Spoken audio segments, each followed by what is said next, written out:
Hola, en la introducción de nuestro informe hablamos sobre la importancia de las medidas cautelares en el proceso penal. Cuando se lleva a cabo un juicio penal, el Estado tiene que lograr dos cosas fundamentales, que es garantizar los derechos del acusado y asegurar que el proceso sea eficaz, es decir, que se investigue la verdad, se proteja a las víctimas y se cumplan las decisiones judiciales. Las medidas cautelares son herramientas que el juez puede usar de forma temporal para proteger el proceso, sin necesidad de castigar por adelantado. Estas pueden ser personales y reales. En personales tenemos como la prisión preventiva o el arresto domiciliario. Y en reales tenemos como el embargo de bienes o la congelación de cuentas. Estas medidas deben aplicarse con cuidado, siguiendo la ley y respetando los derechos como la libertad, la presunción de inocencia y el debido proceso. ¿Qué son las medidas cautelares? Las medidas cautelares son mecanismos de protección tanto a nivel nacional como internacional. A nivel internacional tenemos, por ejemplo, lo que es la Comisión Interamericana de Derechos Humanos. Puede pedir un Estado que proteja a las personas en peligro grave y urgente, para así evitar daños irreparables. Estas medidas pueden aplicarse incluso si no hay caso judicial abierto. Y su función es doble. Tenemos lo que es cautelar y tutelar. Cautelar protege una situación mientras se decide un caso, y tutelar protege los derechos humanos directamente. En el Perú, según el Código Procesal Penal, según el artículo 253, las medidas cautelares buscan asegurar que el acusado esté presente en el juicio y no obstaculice la justicia. Hay dos tipos, personales y reales. Los personales afectan la libertad del imputado, como la prisión preventiva, entre otros. Y los reales afectan su patrimonio, como el embargo o la inhibición para asegurar el pago de una reparación civil si hay condena.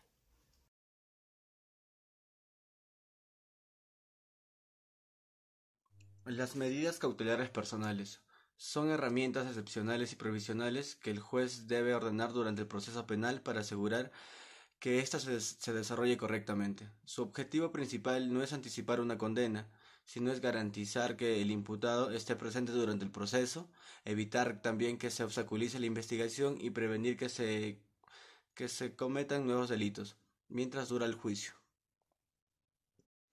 Estas medidas se rigen por principios, los cuales serían de proporcionalidad. La medida debe ser idónea, necesaria y proporcional a la gravedad del delito. Debe ser de excepcionalidad. Solo se aplican cuando no es posible asegurar los fines del proceso por otros medios. De provisionalidad. Su duración está ligada a la subsistencia de los presupuestos en que justificaron su imposición. De variabilidad. Solo pueden ser modificadas o levantadas si varían las circunstancias que se sustentaron. Y de judicialidad solo pueden ser impuestas por una resolución judicial. Siguiendo con el tema, existen tipos de medidas cautelares personales. El Código Procesal peruano distingue principalmente entre medidas privativas de la libertad. Y aquí tenemos a la prisión preventiva. Es una medida cautelar personal más gravosa, pues implica la privación de la libertad ambulatoria del imputado antes de una sentencia firme. Está regulada en el artículo 268 del Código Procesal Penal y para su imposición se requiere la concurrencia copulativa de los siguientes presupuestos materiales. Ya, siguiendo con los presupuestos, uno de los presupuestos tienen que ser fundados y graves elementos de convicción que vinculen al imputado como autor o partícipe de un delito. Un ejemplo sería, en un caso de robo agravado, se encontraron las huellas dactilares del imputado en el arma utilizada y los testigos lo identificaron en el lugar de los hechos. Otro presupuesto sería que la pena sea probable superior a 4 años de privación de libertad. No puede dictar prisión preventiva para delitos con penas leves. Un ejemplo de esto sería que un imputado por hurto simple, cuya pena máxima es de 3 años, en principio, no podría ser objeto de prisión preventiva. También hablamos de peligro de fuga o peligro de obstaculación. En peligro de fuga, tipificada en el artículo 269 del Código Procesal Penal, Se evalúa considerando el arraigo familiar, laboral, domiciliario del imputado, la gravedad de la pena, la magnitud del daño causado y la actitud del imputado frente al proceso. Un ejemplo sería el imputado extranjero sin domicilio conocido en el país acusado de un delito grave que podría significar 20 años de cárcel. Peligro de obstaculización. Tipificada en el artículo 270 del Código Procesal Penal, se evalúa si el imputado podría destruir, modificar, ocultar, suprimir o falsificar elementos de prueba, influir en coimputados, testigos o peritos que se informen falsamente o se comporten de manera reticente. Un ejemplo de peligro de obstaculización sería que un gerente de una empresa que acceda a los documentos contables y se sospecha que podría manipularlos o influenciar a sus empleados para que no declaren en su contra. Otra medida cautelar sería la detención preliminar judicial, que está en el artículo 261 del Código Procesal Penal. Esta es una medida de duración limitada, 72 horas en casos ordinarios y 7 días en tráfico ilícito de drogas, terrorismo o espionaje, impuesta por el juez de investigación preparatoria a solicitud del fiscal. Procede cuando no se cumplen todos los requisitos para la prisión preventiva, pero existen indicios relevantes de la comisión de un delito y existe peligro de fuga, o si el imputado no cuenta con arraigo domiciliario o laboral. Un ejemplo de esto sería que una persona es identificada como sospechosa de un robo horas después del hecho.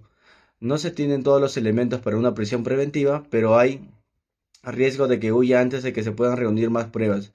Se solicita su detención preliminar. Bueno, otra medida también es la detención policial, que está en el artículo 259 del Código Procesal Penal. Esta nos dice que la restricción de la libertad por la policía en caso de flagrancia delictiva para ser puesta a disposición del fiscal. A ver, esta medida busca equilibrar la necesidad de proteger a la sociedad y asegurar la justicia con el respeto de los derechos fundamentales del detenido, evitando detenciones arbitrarias y asegurando que la autoridad actúe solo cuando las evidencias sean inmediatas y se justifique. Así, la detención policial en flagrancia es una herramienta para actuar con inmediatez frente a un delito recién cometido, por bajo estrictas condiciones legales que protegen la libertad personal. Un ejemplo de esto sería si alguien es atrapado robando un celular en la calle en el momento exacto del hurto, la policía puede arrestarlo de inmediato sin necesidad de una orden judicial. Otra medida cautelar sería el arresto ciudadano, que está tipificada en el artículo 260 del Código Procesal Penal. Esto nos dice que permite a cualquier persona detener a quien sorprenda en flagrante delito, para así entregarlo inmediatamente a las autoridades. A ver, esto nos dice que si eres testigo de un delito en el instante en que se ocurre o justo después, la ley te faculta para detener a la persona que lo está cometiendo. Es como un permiso ciudadano para actuar en el momento, pero con una condición muy importante: esa detención es solo momentánea. Después de detener a la persona, tienes que llevarla a las autoridades competentes más cercanas.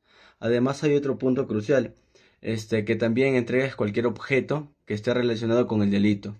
Un ejemplo de esto sería: imagina que estás caminando por la calle de Cajamarca y de repente ves a alguien robando un celular. En este instante, si te sientes capaz y seguro de hacerlo, tienes la posibilidad de detener a la persona. Es como si la ley te diera un permiso especial para actuar en ese momento preciso. Pero ojo, esta no significa que puedes hacer justicia por tu cuenta. Tu papel es simplemente retener brevemente al presunto ladrón hasta que llegue la Policía Nacional. Bueno, también existen medidas alternativas o menos gravosas a la prisión preventiva.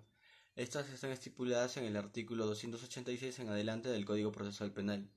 Estas incluyen, para comenzar, en comparecencia simple, en el artículo 286, que el imputado solo tiene la obligación de presentarse a todas las citaciones del Ministerio Público o del órgano jurisdiccional.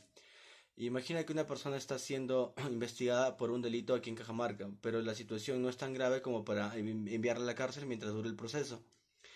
En estos casos, entra en juego una medida que se llama comparecencia simple. Piensa en ello como una carta de confianza que le da el juez al investigado.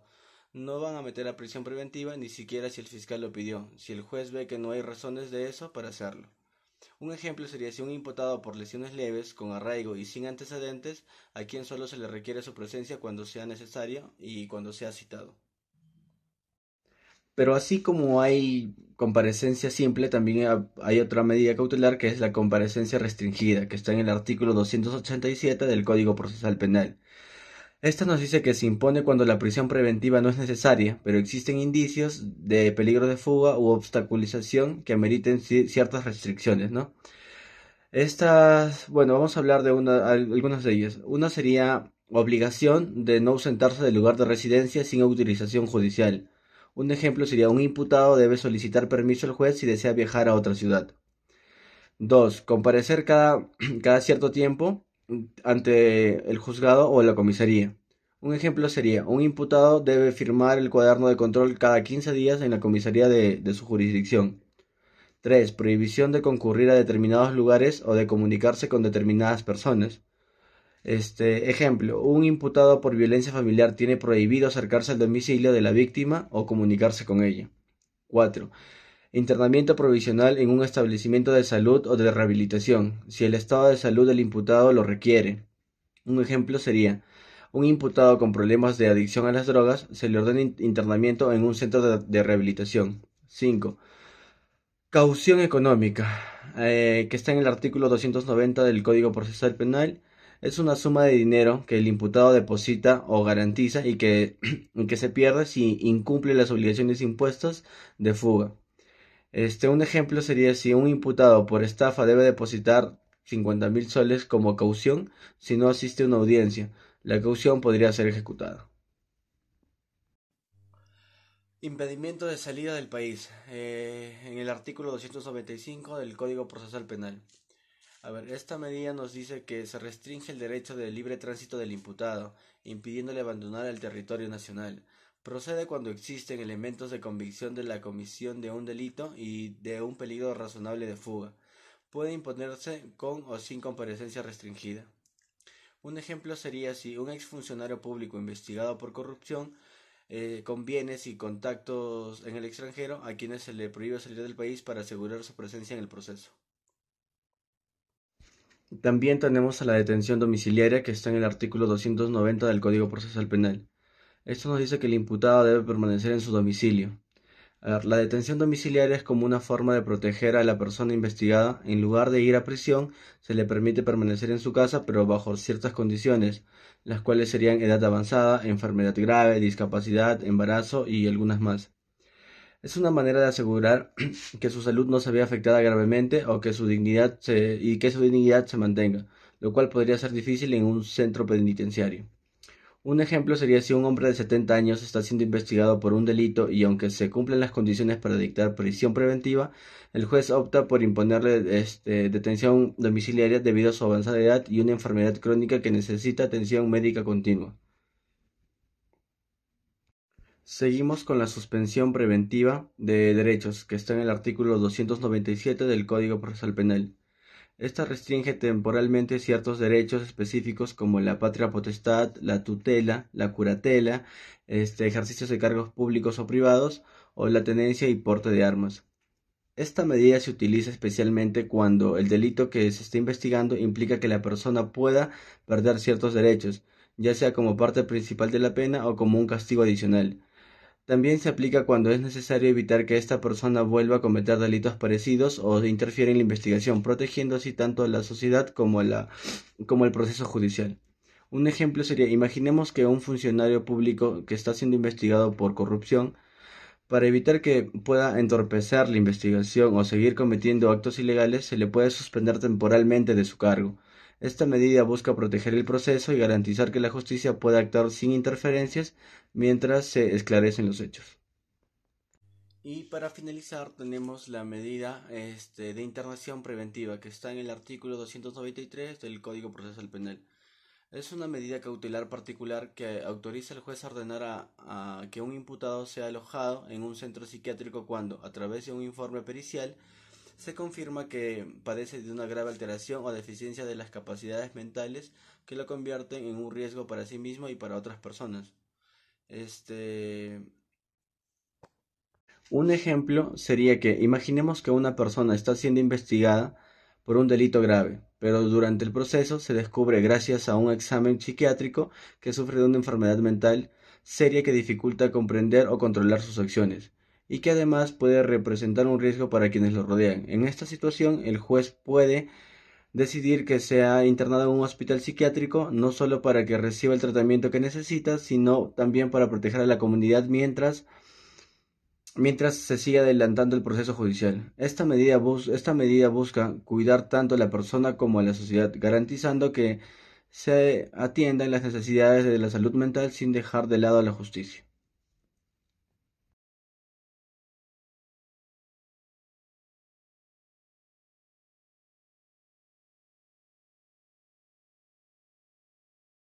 Pues siguiendo el tema, pues también tenemos las medidas cautelares reales. Pues estas medidas son acciones legales que recaen directamente sobre el patrimonio del imputado o de un tercero involucrado en un proceso penal. Su función principal es impedir que durante la tramitación del proceso el imputado pueda disponer de sus bienes, como venderlos, transferirlos o grabarlos con el fin de evitar que se incumpla con las obligaciones económicas que puede imponer la sentencia, como la reparación civil, multas o costos procesales. En otras palabras, estas medidas actúan como un candado sobre los bienes, limitando su uso o disposición para asegurar que estén disponibles para cumplir con las consecuencias económicas del delito, pues evitando que se oculten o se pierdan mientras se desarrolla el juicio.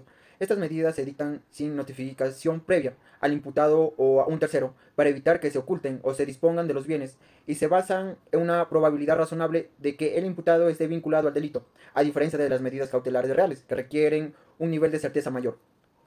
Pues también tenemos los tipos de medidas cautelares reales. Pues tenemos como primer punto, que es el embargo. Pues esta medida cautelar real es la más común y versátil. Su finalidad es afectar jurídicamente a un bien o derecho del presunto deudor, pues limitando su capacidad de disposición sobre dicho activo.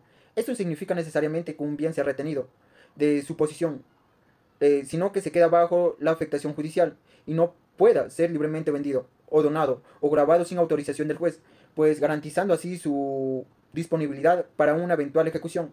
El objetivo central del embargo es asegurar que el cobro de una obligación dineraria. Pues también tenemos como segundo punto el embargo en forma de inscripción. Pues esta modalidad es aplicable sobre los bienes registrados, como bienes inmuebles o cualquier tipo de vehículo que esté inscrito en los registros públicos de SUNAT. Aunque el bien sigue en posición del deudor, la inscripción lo grava y advierte a terceros que el bien está afectado por un proceso judicial. Esto evita que el deudor lo venda o grave fácilmente, frustrando el futuro cobro. Pues como ejemplo tenemos que un juzgado en Cajamarca ordena el embargo en forma de inscripción de un fondo agrícola a nombre del demandado. Este embargo se anota en la parte registral del inmueble, en la oficina registral de Cajamarca, impidiendo que el propietario lo transfiera libremente hasta que se resuelva la deuda. Pues tenemos también como otro punto el embargo en forma de retención. Pues esto se aplica sobre los créditos de sumas de dinero o bienes en poder de terceros. Esto incluye cuentas bancarias, remuneraciones, alquileres, acciones o cualquier otro derecho de cobro que el deudor tenga frente a otra persona o entidad. La orden judicial se dirige al tercero para que retenga el dinero o bien y lo ponga a disposición del juzgado.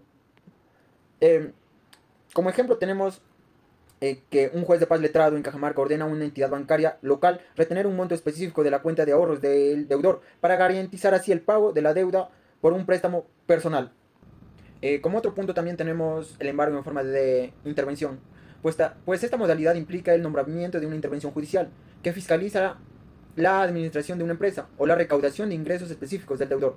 Puede ser una intervención en administración o una intervención en recaudación, ya sea recibiendo partes del ingreso, periódicos, con alquileres de propiedades, taquillas de eventos o ventas diarias de un negocio. Como ejemplo tenemos en un juicio contra una empresa de transportes de Cajamarca, el juez nombra a un interventor recaudar para un porcentaje de las ganancias diarias de ventas de los pasajes, pues ya esto se ha depositado directamente en una cuenta judicial para asegurar el pago de una indemnización laboral. Como otro punto también tenemos el embargo en forma de depósito, pues esto se aplica a bienes muebles no registrados, como joyas o vehículos sin placas o movilidad de valor. Implica que la disposición fiscal del bien y su entrega a un depósito judicial para su conservación hasta la ejecución. Pues como ejemplo tenemos un juez ordena el embargo de maquinaria de una pequeña empresa de fábrica de lácteos en Cajamarca. Los bienes son retenidos y depositados en un almacén bajo la custodia de un depositario judicial. Pues como otro punto también tenemos el secuestro conservativo, pues protegiendo los bienes muebles específicos. Pues esta medida cautelar real es importante porque particularmente cuando la pretensión del demandante recae sobre un bien mueble determinado que se encuentra en litigio o cuando se busca privar la posesión de un bien al presunto deudor para evitar su deterioro de desaparición o alteración, a diferencia del embargo. El secuestro conservativo implica la de indemnización laboral. Como otro punto también tenemos el embargo en forma de depósito, pues esto se aplica a bienes muebles no registrados como joyas, o vehículos sin placas o movilidad de valor. Implica que la disposición fiscal del bien y su entrega a un depósito judicial para su conservación hasta la ejecución. Pues como ejemplo tenemos un juez ordena el embargo de maquinaria de una pequeña empresa de fábrica de lácteos en Cajamarca. Los bienes son retenidos y depositados en un almacén bajo la custodia de un depositario judicial. Pues como otro punto también tenemos el secuestro conservativo, pues protegiendo los bienes muebles específicos. Pues esta medida cautelar real es importante porque particularmente cuando la pretensión del demandante recae sobre un bien mueble determinado que se encuentra en litigio o cuando se busca privar la posesión de un bien al presunto deudor para evitar su deterioro de desaparición o alteración, a diferencia del embargo. El secuestro conservativo implica la de disposición fiscal inmediata del bien y su entrega a un custodio designado por el juez, pues esto asegura la integridad y disponibilidad de un bien que es central para la controversia o cuya posición presenta un riesgo para la efectividad de la futura sentencia. Como ejemplo tenemos en un litigio sobre la propiedad de una antigua campana de una iglesia histórica. Pues en un distrito de Cajamarca, el juez ordena el secuestro conservativo de la campana. Esta es retenida en el lugar donde se encuentra y entrega o es entregada a un museo local o a un depósito oficial para su custodia y conservación hasta que se determine su legítimo propietario. Como otro punto también tenemos la orden de inhibición. La orden de inhibición es una medida cautelar pues que se realiza como completo cuando no se puede identificar un bien específico del imputado o de un tercero responsable para trabajar en un embargo o cuando los bienes encontrados son insuficientes para garantizar una posible reparación civil. Pues esta medida prohíbe que el imputado o un tercero pueda vender, transferir o grave sus bienes, registra restricciones y tenga efecto frente a un tercero, pues se inscribe en los registros públicos, de modo que cualquier persona pueda conocer que esos bienes están afectados por esta medida. En términos sencillos, la inhibición busca evitar que el acusado o responsable disponga de sus bienes para que no se oculten, vendan o se propongan en riesgo durante el proceso judicial, asegurando así que haya recursos disponibles para una eventual reparación o sanción económica. Como ejemplo imaginemos que una persona está siendo investigada por un delito de corrupción, pero no se ha podido identificar bienes específicos sobre los cuales traban un embargo, o bienes encontrados no son suficientes para cubrir una posible reparación civil. En ese caso, el fiscal puede pedir al juez que dicte una orden de inhibición sobre los bienes registrables del imputado, como sus inmuebles o vehículos. También tenemos como otro punto el desalojo preventivo. Esta medida se aplica cuando un delito ha afectado la posición de una propiedad y el juez considera necesario para el imputado o cualquier otra persona que este inmueble sea desalojado. Esto se hace para proteger la esencia del crimen, garantizar la seguridad de la víctima o asegurar que en el futuro el bien pueda ser devuelto al dueño legítimo. Esta medida especial y se utiliza principalmente en casos donde el delito está relacionado con la propiedad o la posición de un inmueble, buscando prever el orden y la justicia en las situaciones delicadas. Como ejemplo también tenemos que si alguien ha tomado una posición de una propiedad que no le pertenece, el juez, el fiscal o la persona afectada le soliciten, puede ordenar que esa persona sea desalojada del inmueble en un plazo de 24 horas. De esta manera la posición del lugar sea entregada temporalmente al vender dueños mientras se resuelve el caso. Esta medida busca proteger los derechos del propietario y evita también que la situación se prolongue injustificablemente. Como otro punto también tenemos las medidas anticipadas. Las medidas anticipadas, cautelares, son como acciones rápidas y temporales que el juez pueda ordenar durante un proceso penal para evitar que la situación empeore o se genere más daños mientras se investiga y se juzga el caso. No son las sentencias finales, ni busca asegurar que el investigado no escape, como ocurre con la prisión preventiva o la detención domiciliaria. Su propósito es distinto, se enfoca en proteger el proceso y evita que surjan problemas mayores antes de que tome una decisión definitiva. Pues como ejemplo tenemos, pues imaginémonos en un caso en el que una persona ha sido víctima de una estafa y ha pedido su única vivienda, asegurando que no se realicen movimientos que puedan ocultar o legitimar dinero provenientemente de delitos, así como mientras dure la investigación se protege el sistema financiero y se dificulta que el delito siga avanzando a través de la empresa. Como otro punto también tenemos pensión anticipada de alimentos, pues esta no es una medida cautelar real en el sentido estricto de afectar bienes para garantizar la reparación civil por un delito. El Código Procesal Penal la incluye este capítulo que busca proteger los derechos patrimoniales muy importantes, que la obligación de proporcionar alimentos dentro de una relación familiar. Esta medida se dicta cuando el imputado tiene la responsabilidad legal de dar alimentos y la demora en el proceso penal podría causar un daño grave a la persona que depende de ese apoyo, como un hijo o un familiar, o en otras palabras se busca asegurar que mientras se resuelve el caso, la persona que necesita alimentos no quede desamparada ni sufra perjuicios por la falta de ese sustento. Pues como ejemplo tenemos que si el imputado en un caso de lesiones graves es también el padre del menor de edad y la víctima solicita una pensión alimenticia, el juez puede ordenar una pensión anticipada para asegurar que el menor tenga la necesidad para vivir mientras se resuelve el proceso. Esta medida busca que los niños o niñas no queden desprotegidos y puedan cubrir sus necesidades básicas como alimentación, educación, vivienda durante el tiempo que dure el juicio. Así se garantiza su bienestar, a pesar en la situación que estén los padres. Como otro punto es la incautación. La incautación regulada pues en el artículo 316 al 320 del Código Procesal Penal peruano es una medida cautelar que consiste en que la retención temporal de bienes, objetos o documentos relacionados con un delito, su propósito es asegurar pruebas y evitar que estos bienes sean ocultos o se dispongan de manera indebida y garantiza la reparación civil o la correcta marcha del proceso penal. Como ejemplo tenemos en una investigación de tráfico ilícito de drogas, la policía puede incautar tanto la droga como el vehículo incautado para transportarla. Esto se hace para evitar que esos bienes sigan siendo usados para cometer delitos, para conservar o también puede ser prueba durante el proceso judicial. Pues pasando a lo que son los requisitos para dictar una medida cautelar real, pues la doctrina ha consolidado la exigencia de 4 presuntos procesales para la validez y procedencia de cualquier medida cautelar, incluyendo la de carácter real. Tenemos como primer punto la verosimilitud del derecho invocado, el fumus bonis lurint, pues este requisito implica que el derecho que busca proteger con las medidas cautelares pues debe parecer fundado y legitimado en una evaluación preliminar.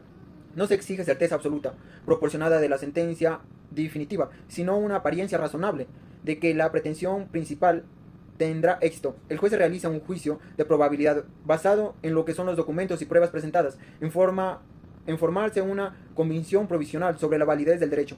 Por ejemplo, en una demanda de cobro de deuda, la prestación de un contrato notarial y una comunicación fehaciente al deudor genera una fuerte apariencia de derecho y justificando la afectación de bienes. Pues, como ejemplo tenemos de una medida real, es una demanda por cobro de una deuda. Acreedor presenta un cobro por deuda. El acreedor presenta un contrato de préstamo notarial legalizando y la comunicación fehaciente al deudor sobre el incumplimiento del pago. Este documento genera una fuerte apariencia de que el derecho al cobro es verosímil, justificando la posición afectación de bienes. Como otro punto también tenemos la razonabilidad o adecuación de la medida.